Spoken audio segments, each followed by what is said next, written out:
दोस्तों, आप सब कैसे हो? मेरे चैनल पर आपका स्वागत है। फिर से एक रस भरी कहानी में आज की कहानी बहुत ही खतरनाक है, जो कहानी सुनते ही शरीर का हर पार्ट खड़ा होने लगेगा। इस कहानी में बहुत मजा आने वाला है, अंत तक जरूर सुनिए। मैंने अपनी अलमारी से वो नीली वाली महक की शीशी निकाली जो कभी कभार मेरे पति इस्तेमाल करते थे। मेरे पति का नाम विक्रम था। मेरे पति जब ये महक लगाते थे, रात में मेरी रूह कांप जाती थी। उनका स्पर्श इतना कोमल था कि मैं सारी रात उनके सपनों में खो जाती थी। एक दिन क्या हुआ, मैं किचन में चली गई। मैंने इलायची वाला चाय बनाया और उसमें एक खास जड़ी मिला दी ताकि विक्रम को थोड़ी ज्यादा ताकत मिल सके। ऐसा करते करते रात के 11 बजे बज चुके थे। फिर मैंने जल्दी से चाय का कप उठाया और विक्रम के बेडरूम में चली गई। लेकिन विक्रम तो दूसरे शहर में बिजनेस ट्रिप पर थे, तो मैंने सोचा कि अब तो रोहन ही है जो मेरा इंतजार कर रहा होगा। रोहन बड़े बेसब्री से मेरा इंतजार कर रहे थे। जैसे ही मैं अंदर आई, रोहन उठकर खड़े हो गए और मुझे घूरने लगे। जब वह कुछ नहीं बोले तो मैंने ही पूछ लिया, ऐसे क्या देख रहे हो? बोलो ना, मैं कैसी लग रही हूँ आज? रोहन ने हकलाते हुए कहा, आज तो मन कर रहा है कि आपको अब भी अपनी बाहों में ले लूं। मैंने हंसते हुए उसे चाय का कप थमा दिया और कहा, मुझे बाहों में लेने की जरूरत नहीं है, बस तुम यह पी लो। रोहन ने झट से कप लिया और घूंट घूंट में चाय खत्म कर दिया। चाय पीते ही कुछ ही मिनट बाद उसने मेरी कलाई पकड़ ली और अपनी तरफ धीरे से खींच लिया। उसके बाद अपनी वह नजरें मेरी आंखों पर जमा दी। बाप रे, क्या क्या बताए दोस्तों। रोहन ने कैसे कैसे मेरी सारी भावनाओं को हिला दिया। अगर आपको भी पूरी डिटेल जाननी है तो पहले कहानी को लाइक करें। प्लीज लाइक कर दो ना, प्लीज सब्सक्राइब भी। तो चलिए आपको जल्दी से शुरू से कहानी सुनाती हूँ। मेरा नाम नेहा है। मेरी उम्र 31 साल है, लेकिन मैं अभी भी बिल्कुल जवान लगती हूँ। किसी भी लड़के को एक नजर में अपनी ओर खींच लूं, दिल तो हमेशा 20 का ही रहता है। जब मैं साड़ी पहनती हूँ तो जैसे सब कुछ आकर्षक लगता है। मेरी चमकती त्वचा पर जब रोशनी पड़ती है तो लगता है मानो मैं कोई परी हूँ। अब बात करते हैं मेरे 25 साल के देवर की, जो अब मेरा हो चुका है। उसकी मासूमियत और जोश ने मेरे अंदर ज्वाला जगा दी है। जब वह मेरी तरफ देखता है तो उसकी आंखों में वह चाहत साफ छलकती है, जैसे वह किसी मीठे सपने को जी रहा हो। कभी वह मुझसे कहता है, भाभी आज आप तो दिल चुराने वाली लग रही हो। इसीलिए मेरे पति कभी कभी काम से जल्दी आकर मुझे चुपके से गले लगा लेते हैं। हम शहर में रहते हैं क्योंकि मेरे पति कंपनी में उच्च पद पर काम करते हैं। मेरी 5 साल की एक बेटी भी है, इसलिए मेरी काया भी अब और आकर्षक हो गई है। पति को अपना कर्तव्य समझकर रोज उनकी देखभाल करती थी। भले ही हमारी शादी को 7 साल हो चुके थे, लेकिन मेरे पति अभी तक मुझे बहुत प्यार से संभालते थे। अच्छा से मेरा मतलब है, हर अंग को छू छू कर प्यार करते थे। वैसे आमतौर पर उनका तरीका ही ऐसा था, लेकिन मैं हमेशा साफ सफाई रखती थी और कभी कभार महक भी लगा लिया करती थी। दोस्तों, आपको मेरे से बात करना है तो इस वीडियो को लाइक करो और चैनल को सब्सक्राइब करो। और हाँ दोस्तों, जो सब्सक्राइब करेगा उसे मैं अपना नंबर भेज दूंगा, तो जल्दी से सब्सक्राइब कर लो। पिछले महीने कुछ ऐसा हुआ जिसका हमें कभी अंदाजा भी नहीं था। शाम को मेरे पति विक्रम घर लौट रहे थे। उनके ऑफिस की एक महत्वपूर्ण बैठक थी, इसीलिए सबने उन्हें बहुत व्यस्त रखा था और वह कार से घर आ रहे थे। आते वक्त उनकी कार का ब्रेक फेल हो गया। इस हादसे में उनकी कमर में चोट लग गई और डॉक्टर ने कहा कि ठीक होने में कम से कम 8 से 9 महीने लगेंगे। ये सुनकर मेरा दिल टूट गया। विक्रम का दर्द भले ही शारीरिक था, लेकिन मेरे मन में एक गहरी बेचैनी भर आई। जब मैंने उन्हें अस्पताल में देखा, उनकी आंखों में पीड़ा साफ दिख रही थी। मैंने तुरंत उनके पास जाकर उनका हाथ थाम लिया। इसी वजह से मेरी ननद और मेरा देवर उन्हें देखभाल के लिए आए थे, तो वापस चले गए। लेकिन विक्रम ने देवर जी को यहाँ रुकने को कहा क्योंकि वह ठीक से चल भी नहीं पा रहे थे। मुझे ही बाजार से सामान लाना और बाहर के काम करने पड़ते थे। मैं मान गई और बहुत खुश हो गई। देवर जी मेरे कद तक ही आते थे। बॉडी भी मजबूत थी और रंग भी साफ था। वो ज्यादा शरारती किस्म का लड़का नहीं लग रहा था और मैं भी खुश थी कि कोई तो आया जो मेरी मदद कर सके। आज वह मुझसे थोड़ा थोड़ा संकोच कर रहा था क्योंकि वह शादी के बाद पहली बार मेरे साथ इतने पास था।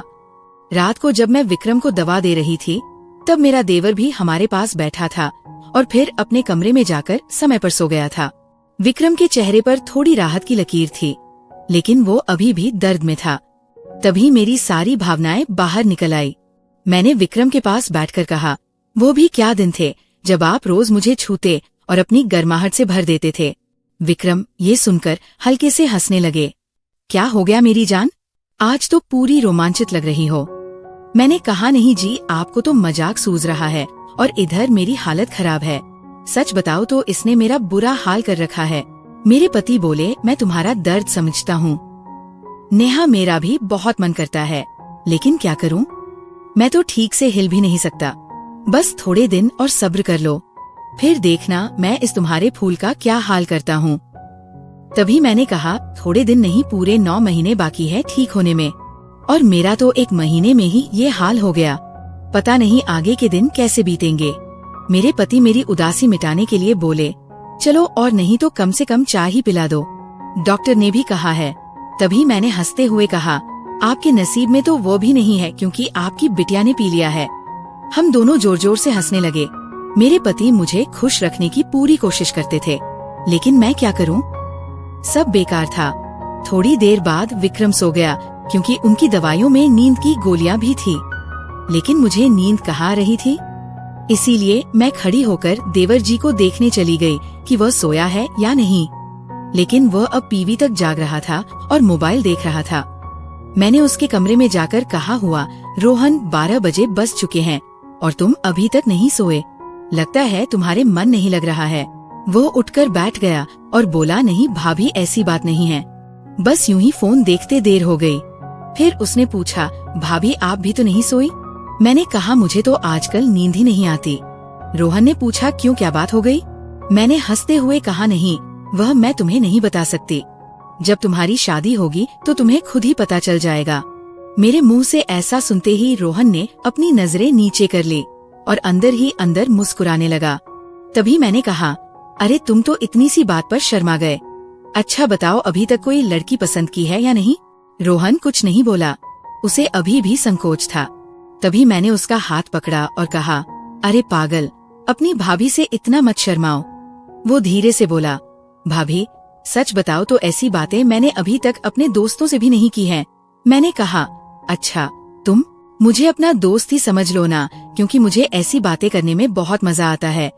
रोहन ने कहा, हाँ भाभी, एक थी, लेकिन उसने मेरे से बातें बंद कर दी है। मैंने पूछा, तुमने उसकी जुदाई तो कर दी होगी ना? रोहन बोला, नहीं भाभी सच बताओ तो मैंने उसे ठीक से छुआ भी नहीं था। मैंने मुंह बनाते हुए कहा, तुम तो बड़े सीधे हो। चलो कोई बात नहीं, अब तुम मेरे पास आ गए हो तो मैं तुम्हें अपना प्यार देकर जवान कर दूंगी। मैं बातें करते करते रोहन के कमरे में ही गई थी। सुबह जब मेरी आंखें खुली तो रोहन बेड पर बैठा हुआ मुझे ही देख रहा था। मेरे उठते ही रोहन ने मुझे गुड मॉर्निंग बोला। जब मैंने पूछा, क्या देख रहे हो, तो शर्त वह बोला, भाभी आप सच में बहुत आकर्षक हो। वो हम मुस्कुराते हुए बोला, अच्छा तब तुम सुबह सुबह आकर्षण का मजा ले रहे हो और रात को तो बड़े शर्मा रहे थे। वो मुस्कुरा के पूछने लगा, भाभी आप बुरा ना मानो तो एक बात पूछ सकता हूँ? मैंने कहा, अरे पागल, मैं क्यों बुरा मानूंगी, पूछो क्या पूछना है। उसने मुझसे कहने लगा, भाभी सच सच बताना, आप जो 3 किलो की ये थैलियां लिए घूमती हो, आपको भारी नहीं लगता क्या? उसकी अब बात सुनकर मेरी हंसी छूट गई। इसके बाद रोहन मुझसे काफी खुल गया था और अब वह मुझसे ज्यादा शर्म नहीं करता था। इससे मैं भी बहुत खुश थी, क्योंकि अब मेरा भी समय अच्छे से बीतने लगा था। रोहन को आए हुए 20 दिन बीत चुके थे और वह मुझसे काफी खुल मिला गया था। वो बाहर के सारे काम कर देता, बाजार से सामान ले आता और अपने अपने भैया को भी सहारा देता। मेरी तो बहुत सेवा करने लगा था। शाम को मेरा सिर भी दबा देता और कभी कभी मेरे शरीर को भी आराम देता। लेकिन मेरी चाहत दिनों दिन बढ़ रही थी और मैं मेरे पति की हालत अब भी वैसी ही थी। अब सब कुछ मेरी बर्दाश्त के बाहर हो चुका था। मैंने सोचा कि अब तो रोहन ही है जो मेरी मदद कर सकता है। वैसे मेरे मोहल्ले में भी 3 लड़के रहते थे जो कॉलेज जाते थे। वे भी मुझे देखते थे। जब भी मैं छत पर कपड़े सुखाने जाती तो वे मुझे ही देखते और पहले तो मैंने सोचा कि उनमें से एक को सहारा ले लूं ताकि कुछ दिन काम चल जाए। लेकिन फिर मैंने सोचा कि मैं इस घर की इज्जत हूँ और कल को पता नहीं ये मुझे या मेरे पति को बदनाम कर दें, इसीलिए मैंने उन्हें अनदेखा किया। लेकिन रोहन तो घर का ही है, इसीलिए मैंने तय कर लिया कि वही मेरी मदद करेगा। आज मैंने पक्का फैसला कर लिया कि आज रोहन से काम ले ही लूंगी और अपने सूखे दिल को रोहन से ही भरवा लूंगी। उसके बाद मैं किचन में खाना बनाने चली गई। जैसे ही रोहन नहाकर ताजा होकर किचन में आया, मैंने सब्जी काटने का बहाना बना दिया। मैं किचन में ही साड़ी का पल्लू नीचे करके काम कर रही थी। मेरी बेटी अभी दादी के घर गई हुई थी, क्योंकि घर में उसे देखने वाला कोई नहीं था। इसलिए टेक एंड, इसलिए अब बाकी का काम खुद करना पड़ता था और घर में मेरे पति और रोहन के अलावा कोई नहीं था, तो मुझे डर भी नहीं था। जैसे ही रोहन अंदर आया, वो मुझे देखकर एकदम हैरान हो गया और कहने लगा, सॉरी भाभी, मुझे माफ कर दो, मैंने देखा नहीं, और बाहर जाने लगा। तभी मैंने उसे रोक लिया। अरे रोहन, क्या हुआ? कोई बात नहीं, अंदर आ जाओ। रोहन बोला, भाभी ऐसे मैं अंदर कैसे आऊं? मैं कहा, ऐसे वैसे मत करो और जल्दी से आकर मेरी मदद करो। रोहन का मन भी कर रहा था, लेकिन मैं उसकी भाभी थी, इसीलिए वो थोड़ा हिचक रहा था। फिर अब मैंने उसे कहा। धीरे धीरे रोहन किचन में आ गया और पास आकर खड़ा हो गया। वह मुझे देखता ही रह गया। तभी मैंने कहा, ऐसे क्या घूर रहे हो? क्या तुमने आज तक नहीं देखा? वो बोला, माँ कसम भाभी, मैं आपको बता नहीं सकता कि मुझे कैसा लग रहा है। बहुत ही अद्भुत है भाभी। मैंने कहा, तारीफें करना छोड़ो और यहाँ मेरी मदद करो। तभी रोहन बोला, भाभी मुझे नहीं पता कैसे करना है। तो मैंने कहा, अरे बेवकूफ, इसमें कुछ नहीं करना, ये लो पकड़ो और बस धीरे धीरे सहलाओ। थोड़ी देर बाद जब रोहन के हाथ नरम होने लगे, तो मैंने सोचा कि अब मेरा आगे झुककर सही से काम करने का समय है। मैं आगे झुकी और रोहन ने पीछे से मेरी मदद करने लगा। लेकिन कुछ देर में ही रोहन का मन शांत हो गया, तो देखा कि अलीसा रोहन का काम तो पहले ही पूरा है। उसे देखकर अब मेरा मन बहुत उदास हुआ, लेकिन फिर भी मेरी हंसी निकल ही पड़ी। मैंने नाराजगी से रोहन को हल्का धक्का मारते हुए कहा, ये क्या किया बेवकूफ, तुमने तो शुरू होने से पहले ही पूरा कर दिया। इसके बाद जैसे ही रोहन का उत्साह ठंडा हुआ, उसने हड़बड़ाते हुए कहा, सॉरी भाभी, सॉरी, वह मैंने ऐसा कभी नहीं किया, इसलिए मुझसे ऐसा हो गया। मैं अभी जाकर साफ करके आता हूँ। उसे चला गया। मैंने भी उसे ज्यादा नहीं रोका, क्योंकि मैं समझ चुकी थी कि ये उसके लिए इतना आसान नहीं होगा। इस चक्कर में आज खाना भी लेट हो गया था, इसीलिए मैंने जल्दी से खाना तैयार किया और विक्रम को कमरे में देने के लिए चली गई। वो अब भी बैठे बैठे खाने का इंतजार कर रहे थे। विक्रम बिल्कुल सीधे साधे और नरम दिल वाले आदमी हैं। वह मेरी बहुत चिंता करते हैं। जब मैं उनके लिए खाना लेकर गई, तो पूरा पसीने से तर हुई थी। मुझे देखकर वो बोले, इतनी जल्दबाजी क्यों करती हो? नेहा, धीरे धीरे काम कर लिया करो ना, देखो तुमने अपना क्या हाल बना लिया है। तब मैंने उन्हें छेड़ते हुए कहा, ये तो कुछ भी नहीं है। जब तुम काम करते हो तो मेरा इससे भी ज्यादा बुरा हाल हो जाता है, और तब तो मैं तुम्हें रुकने के लिए भी कहती हूँ, लेकिन तुम तो हाँ कहकर तेजी बढ़ा देते हो। मेरे मुंह से ऐसा सुनकर मेरे पति मुस्कुराने लगे। तुम भी ना नेहा, कहाँ की बात कहाँ ले जाती हो। इसके बाद विक्रम ने खाना खा लिया और मैंने उन्हें दवाई भी दे दी। दवाई लेने के बाद उन्हें नींद आ गई और वो आराम करने लगे। मैं भी काफी थक चुकी थी, इसलिए मैं नहा धोकर ताजा हो गई। इसके बाद मैं रोहन के कमरे में उसे देखने के लिए गई, तो वह भी सो चुका था। फिर मैं भी आकर आराम करने लगी। शाम को जब मैं रोहन को चाय देने गई, तो वो बैठा फोन चला रहा था। मुझे देखकर उसके चेहरे पर मुस्कान आ गई। मैं भी उसे देखकर हंसने लगी और मैंने उससे पूछ लिया, क्या बात है रोहन, आज तो तुम काफी खुश लग रहे हो। तो वो बोला, भाभी वो मैंने पहली बार ऐसा एहसास लिया था। प्लीज आप बुरा मत मानना, मैं सच बता रहा हूँ, बिल्कुल मेरे से काम नहीं बन पाया। तभी मैंने उसे रोकते हुए कहा, अरे बेवकूफ, मैं कब बुरा मानने लगी, वैसे सच बताओ तो मुझे भी अच्छा लगा। इसके बाद मैं रोहन को चाय पकड़ा दी और उसके साथ बैठकर पीने लगी। हम दोनों बातें करने लगे। आज रोहन के मुंह से मेरे लिए तो तारीफें ही बरस रही थी। वह बस मेरी प्रशंसा ही करता जा रहा था। भाभी आप बहुत खास हो, मैं तो सोच रहा हूँ कि जिंदगी भर आपके साथ ही रहूं। इन 20 दिनों में मुझे स्वर्ग जैसा लग रहा है, और ऊपर से आपकी सुंदरता। मैंने मुस्कुराते हुए कहा, आज तो तुम्हारे मुंह से सिर्फ तारीफें ही निकल रही हैं। लगता है रोहन मेरा हाथ पकड़कर बोला, आप सही कह रही हैं भाभी, अब आपको भी मेरे काम में मेरी मदद करनी होगी। अब तो आपको मेरी बात माननी ही होगी। प्लीज भाभी मना मत करना, बस एक बार के लिए मेरी हमसफर बन जाओ। इसके बाद आप जो भी कहेंगी मैं करूँगा। जब रोहन सब कह रहा था तो उसका चेहरा लाल हो गया था और मेरी हंसी फूट पड़ी थी।